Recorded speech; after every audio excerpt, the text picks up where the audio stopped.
This is Flat Cap Cafe Racer. I'm here talking with Rob Smith. We're at the Spearfish South Dakota Rocket 3 ride. Hi, Rob. How you doing? Good. Glad to be here. So I noticed you're out there. You're riding something a little bit different than a Rocket 3. Yeah, I bought a ZH2 a couple weeks ago. Just wanted something different. Still fast. It's still fast. Yeah. Well, so have you had it tested out here anywhere? How does it compare to the Rocket 3s? Man, it's like two different worlds. Yeah, we found a couple good roads that I could stretch its legs a bit. It's a lot easier to ride quickly, but a lot scarier to ride quickly. I imagine after you get up to the in fourth and fifth gear, you kind of separate a little bit from the Rocket 3s. Yeah, it's quick. It's an unnamed 200 horsepower rocket, and I had a little go. And yeah, the big end, it just walks away. We won't mention any names, Steve. Now, do you for the folks do you ride a Rocket 3 or do you have a Rocket 3? I do, yeah. I have a 2015 Roadster that's got a few modifications to it. Well, what kind of modifications are you doing to it? So my rockets started off with a mild Carpenter build and kind of went through an evolution. Maybe 5 or 6 different engine configurations. That's a lot. So, yeah, I went from, I guess, 180-ish with the initial Carpenter build up to, it did 253 on pump gas most recently.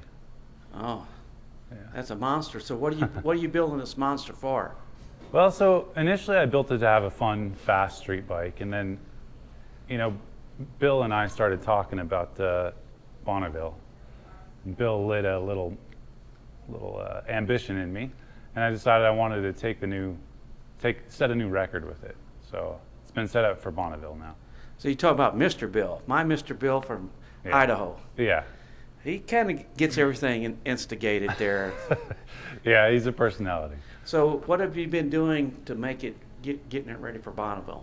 Well, so I grabbed the rule book, as a first step when I Right. first started thinking about it, and started going through the bike and finding things that weren't going to work, or things that needed to change to be in regulation. So to start off with, I put a steering damper on it, fireproofed the fuel lines, Right.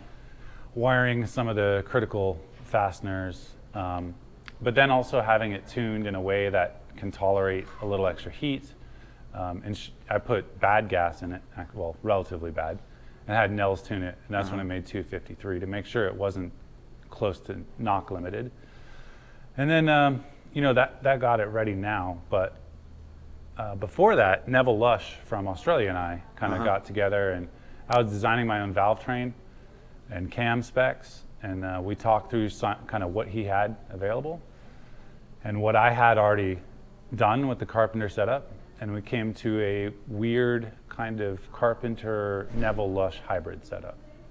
So it's easier on the bike, it's more gentle on the engine, and makes all of the power it made before.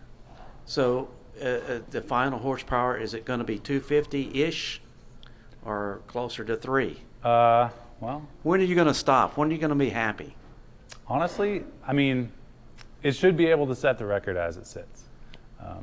253 and 192 foot-pounds on 93 octane with a very conservative timing map. So there's more in it for sure. So you're planning on running at Bonneville in the 3,000 cc class. Yeah, MPS G. So That's modified partial streamline gas, Yeah. for people that don't know. 3,000 cc is the engine class, Yeah. even though it won't be 3,000 cc's because they have levels here. You go from one to the next. So what kind of speed are you think you're shooting for? Well, I'm hoping.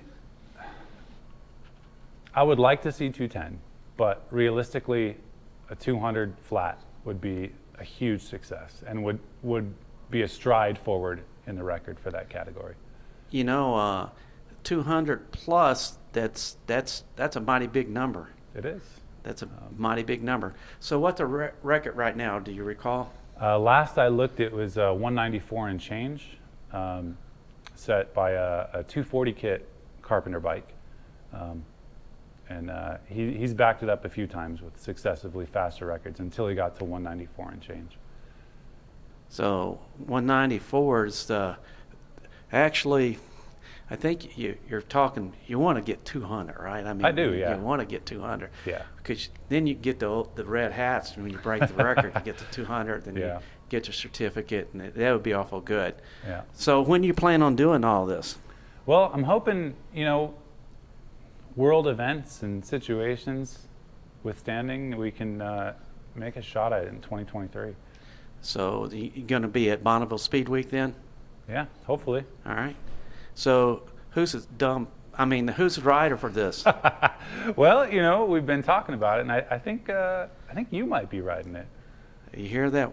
That's my wife probably screaming right now. But that would be pretty cool. Go out there and set a record with a Rocket 3. Yeah. It'd almost placate some of the people I pissed off by beating the Rocket 3 at the drag strip, maybe. Yeah. Well, I mean, the whole idea for this, what set me on Bonneville route was, short story. I snapped a timing chain using a pure Carpenter set build, and it's because the cams are too violent in his builds. And somehow, pistons didn't meet valves. An angel blessed me that day, and I didn't destroy the engine.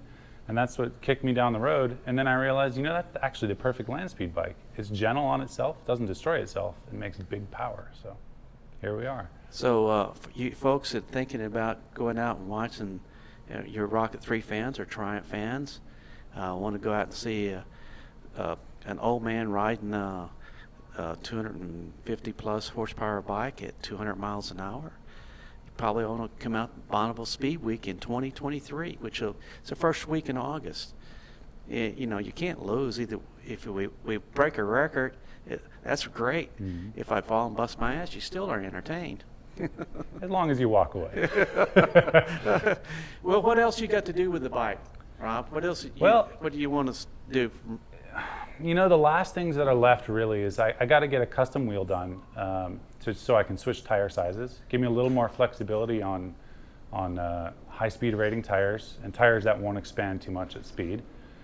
And other than that, I just got to service the bike and make sure it fits you and make sure that there's no anomalous behavior since it's been in storage for a couple of years.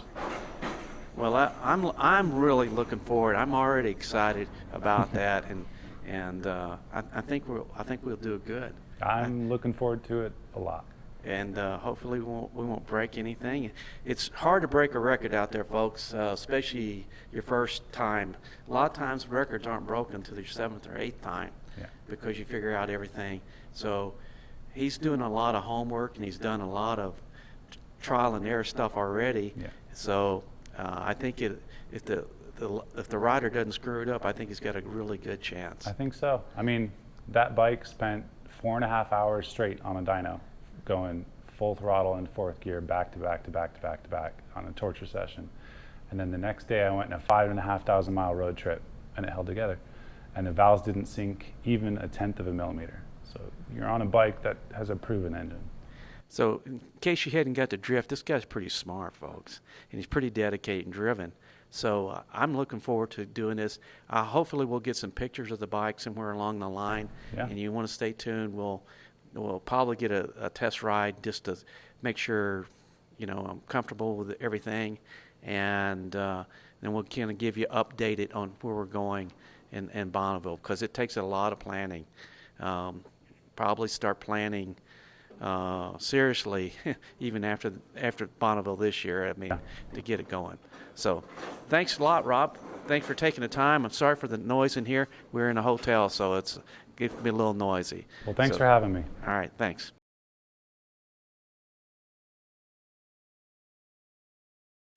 Join me and my friends at Flat Cap Cafe Racer for riding and racing. Please subscribe.